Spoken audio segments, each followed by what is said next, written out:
Bring Him to His Knees by Musyc with a Y. Hello everybody, my name is Lexi from Primos, and today I'm discussing the fanfic Bring Him to His Knees. This one's about 31 chapters. Starts out like a murder mystery. There's been a series of murders of Muggle-born witches. Draco is an Auror, and also Harry's an Auror. Harry's like the head Auror, and then Draco is like underneath him, and Draco is basically investigating these series of murders, so it becomes his case. So he's trying to figure out who's obviously murdering all these Muggle-born women or witches, and seeing the similarities between them all, and basically finding out that it is a serial killer because there has been multiple. He tries to kind of make sense of it all as to why it's happening and kind of connecting them all to see what's similar to all of these, and he ends up finding out that each victim is linked in a way because they all are like left with some type of piece of jewelry that has like a rose or something on there, and he notices that this rose looks really familiar, and it's actually a part of a club that he is a member for that he hasn't gone to in a while, but it is a known club that has, I guess you could say, more risque type of best place to go to when you want to discover new sexual things in your life. So he would go there frequently before, and he actually used to go there a lot with Pansy, because if you know, Pansy and him were, I guess you could say, friends with benefits, and they would be hitting up the local club and participating in these different acts. So that included like things like, I guess like BDSM or, you know, wax play. That's basically what occurred in those clubs. So he realized that this rose matches like that logo, I guess, that they had for that club. And he was like, okay, so they must all be somehow connected to that somehow. He doesn't know how. He basically like figures out a way to kind of go undercover, and he speaks with Harry about it. He's like, look, I feel like if I can go to this club undercover and kind of scope out the scene. I know it's been a while since I've been there, but I still am a member there, so I have like a suite and everything still there. So it's not weird that I'm coming back because I've been there before and I was a frequent, like, you know, I guess member. And so he decides to do this undercover. But the thing is, you can't go there as a single man. You have to be there with a partner. So he's trying to figure out who he can bring with him as his partner. And during this time, he's actually friends with Harry. So it's interesting to see their dynamic, that they still have kind of like a, I guess in a way, like a brotherly kind of relationship, to where like they get along and they work together, but they pull each other's chain here and there. So that's the kind of relationship they have. And Harry in this one is actually married to Pansy. So this kind of brought on that more close relationship that they have now, because not only do they work together, but Harry's with Pansy. So that started that whole, Draco would kind of be consistently going to their house for dinner and things like that, more often than he ever did before, because him and Pansy are together. Harry and Hermione, before Pansy and Harry got together, were roommates. So when Harry got with Pansy, Hermione was still there, so they all kind of became roommates in a way. So it was like Harry, Pansy together, and then Hermione stayed as like the roomie, I guess, renting out a room there. And since Draco would often visit there, they would all four hang out.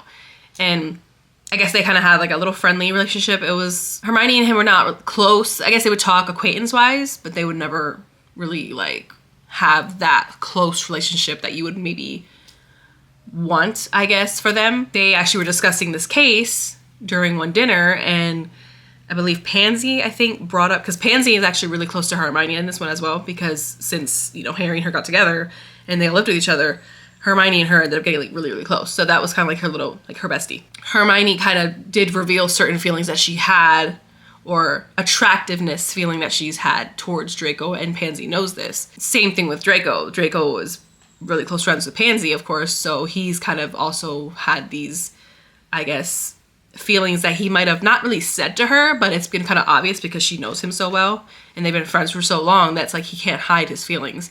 So she's like the middleman, and she knows that they both have this kind of attraction, that they don't act on it. So she kind of acts like the little push that they kind of need.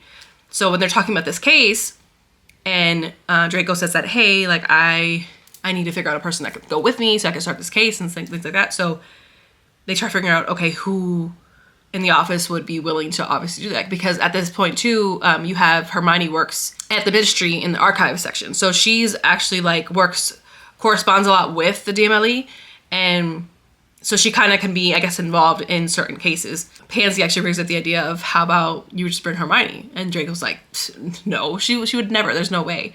But mind you, this is all happening in front of Hermione. And she's like, what makes you think I can't do it? Like, what's wrong? He's like, this scene's not for you. There's no way, you would never. So it brings up a challenge for her. She's like, look, I can do it. Like, don't be telling me that I can't do it. I'm gonna do it. So she decides, okay, so they agree to do this case together.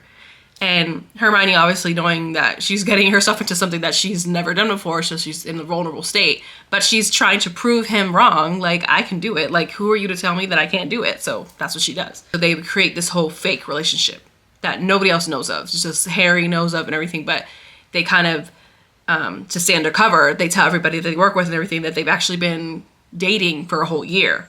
And they come up with the whole story of how they got together, like, oh, at a wedding, one of their coworkers' weddings, they actually danced together and things like that. And then it all kind of rekindled when it came to Harry and Pansy's wedding, and they started off there, so a year ago. So that way it could be more believable. Now they're more open. So they're like out and about going on dates. They go on double dates with Harry and Pansy, and they start going through things like that each other wants to do in public that they do together, but they have hidden like feelings. So the whole time you're just like reading about, okay, so Hermione's doing one thing and saying, oh, you know, to just help the fake relationship, to, you know, to help the case. But she really wants to do these certain things. So like hugging on him, kissing him, whatever. And same thing with him. Like Draco will be over here doing the same thing. Oh yeah, like we could do this because, you know, just relationship. And they also come up with this code to, before they do something, to kind of remind each other, look, this is a fake relationship. So just don't take this to heart, or don't take this to the wrong way. So they kind of like do this 3-tap move. So anything that they do in threes, they'll try to tap on each other before they do something. So let's say like Hermione comes and tries to grab him to kiss him. She'll make sure she like taps his shoulder 3 times and then grabs him and does it. So then they kind of reminds each other that this isn't real. So, you know, it's okay. It's part of the case. As it gets further along, they end up going to the club and scoping out the scene. And he introduces her a lot of things that she may not be comfortable with, but she's ready. Like in this whole time, she's actually not so much, I guess she's not so much had a crush on Draco, but it was more an attractiveness. And she was interested in, you know, sharing the bed with him, but she was never interested, that she thought, in an actual relationship. So she was excited for that part of it, because she gets to have that and still be like hiding and not revealing feelings or her actual, I guess, attraction towards him in person. She could just, oh, it's just because we're like pretending, whatever, and it's okay. And obviously little does she know, or little does he know, or vice versa, it's like they both are feeling a certain way with each other. They're just not gonna tell each other. They scope out the scene, and Hermione kind of puts down like ground rules, things that she's kind of comfortable with and not comfortable with. And he listens to it and he looks over it, and he's surprised for what he sees, because she's innocent Hermione. She's like, she would never do things like this. But things that she's included in this list, he's like, okay. So they visit this club a couple times, or more than a couple times. And things do occur that starts things going for them. And eventually it's like they aren't faking anymore. And it gets to a point to where they come to terms with it, that we're not faking anymore. And the whole time it's like Draco was in denial, because Pansy would tell him like, look, Hermione has feelings for you. She likes you. Pansy would say the same thing to her. Like, look, he likes you. He has feelings for her. And she's like, no, there's no way. He never did anything. He had like all this long time that we've been hanging out that he could have done something, and he never did. And then the same for him. It was like, well, she never put out any interest towards me or did anything to where she made me feel like she actually liked me. So there's no way she would like me now. That doesn't make any sense. So they're both just playing this denial game. And I was actually surprised with how quick that part of it kind of happened in this fanfic. It was like 20% into the book to where they kind of like had their feelings already, like, you know, I guess things happening and feelings already started happening. I felt like it was really quick. And I like a slow burn. I really like a slow burn. Even though this one was a good read, it was just like, come on. Oh, I wish it would have dragged on. It really could have dragged on and it would have made so much better. That didn't happen. So it happened quick and they ended up getting a relationship quick. It was like, kind of like, since they were in this relationship pretty fast, it did seem kind of like a drag in a way because of it. And I hate when that happens because that's what I always get afraid of, that when they kind of get together quick and it's just like, okay, then what else is there? Like, what's gonna be the excitement? And of course the excitement is like the mystery, I guess part of it is like, who's the murderer? It was cool, I guess, I go through that journey of finding out the mystery of who it is, and when you find out who it is, and then how it gets to that point, and how it ends up, like, of course, going through the traumas that Draco has gone through, and how much she's helped him because of the scenario. Like in this one, his mom actually goes through a lot because she gets stuck in memories in this one. So she has a lot of this bad memories that she has of when Voldemort was torturing Draco. It kind of makes her, when she gets triggered with something that reminds her of those memories, she gets reverted back into that and she's stuck. So she doesn't even know where she's at. She feels like she's still back when Voldemort was still alive and still trying to protect Draco the whole time.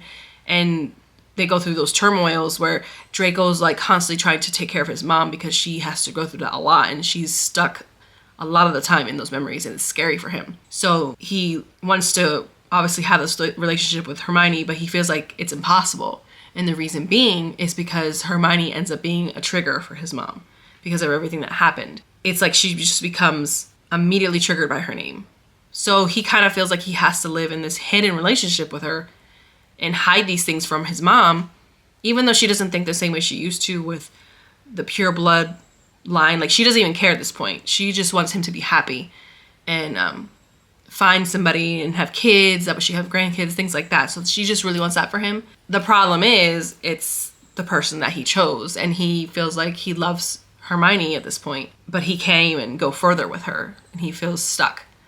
Because now it's like he has his mom in this situation and the love of his life becoming the trigger for his mom, and it's just like he just gets stuck. Draco ends up having these same issues like his mom. Like, he has these problems as well. Like, in this fanfic, he has like really, really good memory to the point where these memories end up being his downfall, because he also has these moments where he gets stuck in his memories. It's not as intense as his mom, but it can be that way sometimes. So then Hermione ends up finding ways to kind of calm him down and to bring him back to not be stuck in those bad memories.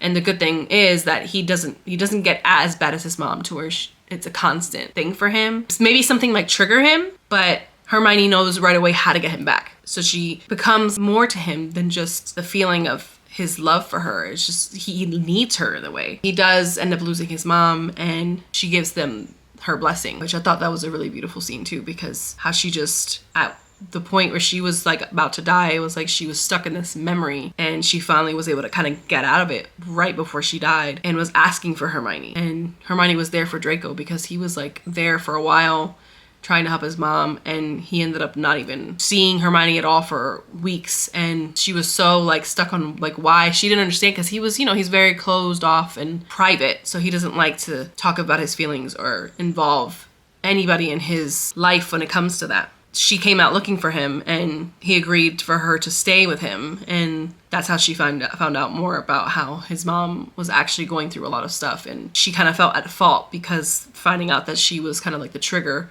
But at the end, she was able to kind of face Hermione and tell her, like, I want you for my son, and I want you to be happy. She's telling Draco that she wants him to be happy and to be with her. And it was a really beautiful scene, even though she had passed, and it was just a good way of showing her blessing for their relationship. I feel like overall this was a good read. It was one of the popular ones as well that was on my TBR. I'm glad I read this one. It was not that long. It did take me kind of longer. Like I said, I feel like when it comes to these fanfics that kind of bring things on pretty quick in the beginning, I tend to kind of lose interest a little bit. Even though, like I said, it wasn't bad. It was just, I like what I like. There's certain things that I get stuck to, and I kind of just can't put it down. And this was just really not one of those, even though I still liked it. You still have your darkness about it when it comes to like the trauma, things like that, especially with Draco always going through his mess. And then Draco being an Auror, because I know that's also something that's pretty cool to see when he's an Auror. He's pretty cool at doing that in this one, and that little murder mystery that was involved in this too. Again, I love a good enemies to lovers, and I feel like they weren't really enemies in this one because they were a lot older. They were like closer to the 30s, I believe, like maybe like 27, 28, I can't remember. They kind of were past all that high school, you know, Hogwarts school type of crap. Like it was just, you know, it was more of just they had hidden feelings and nothing was ever acted on it or said, nothing. So it was kind of just like that in the beginning. I really like Harry and Pansy as a couple. Like I've noticed and I can't remember what other fanfic that I read they were together, but I really liked it. I like when they're together. Like it makes sense to me. And this one didn't have Theo in it. That's a new one too. I feel like Theo ends up showing up a lot in this fanfics. And this one he wasn't. Two besties of Draco was Pansy and Blaze. And Blaze is actually a tattoo artist in this one. I thought that was cool. I was like, oh, that's a different take on it. It's like, okay, I like that. Ginny and Luna were together in this one actually. So that's interesting. I'm already on to my next fanfic, and the fanfic I'm reading right now is Greenlight. So this one I heard was one that will destroy me, and I'm like, hell yeah. I'm like, those are the ones I like to read. I'm like, it's been a while. I feel like, I don't even remember the last one I read that was like kind of like, ugh, I did talk about it. And I feel like I made a video about it too. And I can't remember. See, I'm just reading these so much. This is why these are good for me to talk about, because I feel like I can just go back so I can kind of like a refresher with these videos and be like, oh, that's what about. Yep, okay, cool.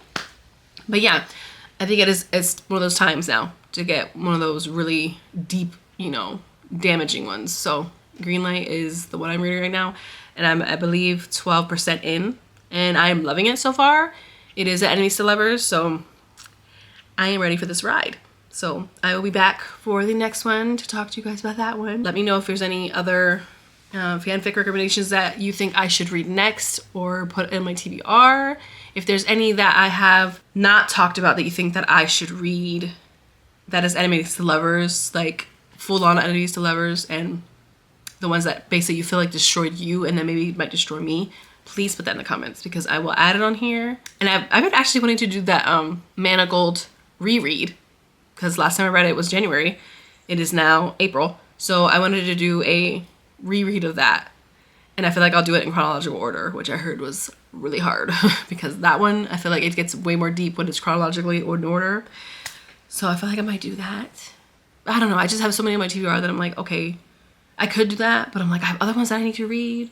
I don't know. And I'm not that type of person that likes to read two books at the same time. I'll just start getting them confused. If it's like the same characters, like I can't do that. Like I would say reading fan fiction of Draco and Hermione. And if I'm like reading two of these fanfics at the same time, I'm gonna start thinking that, wait, did I just read, wasn't that just happening in this one? I can't do that. Unless it's two completely different books. I have to read them one at a time. Anyways, thank you guys for watching. I will see you guys next time on my next video. Bye-bye.